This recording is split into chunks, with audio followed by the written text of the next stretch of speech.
And best evidence yet, it would be him. Hello, world.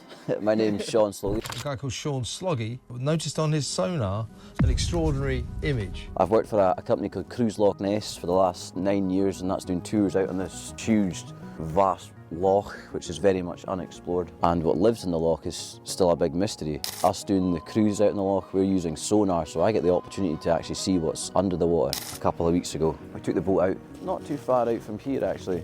All of a sudden, I seen something on the sonar. Normally, things we get on the sonar look like it's a croissant shape. They're just kind of quite small when you look at the screen. They're about that size. This thing was double that and double the width. So it had this like large body, like a neck which was thinner, 2 fins and like a tail. Do you believe the sonar sighting was the Loch Ness Monster?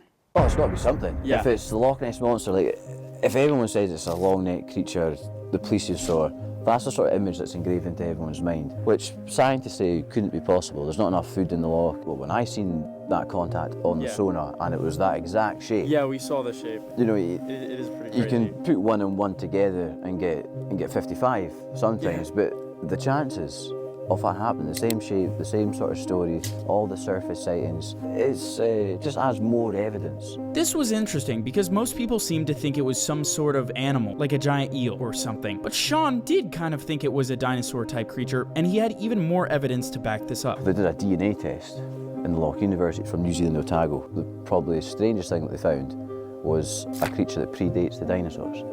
It's called a lamprey. So there's that theory about the dinosaurs. That's all predates dinosaurs, so there's something older than dinosaurs living in the loch. But the last DNA testing that they did, they found, well, the strangest thing, in my opinion, they found was 480 codes of DNA that was inconclusive.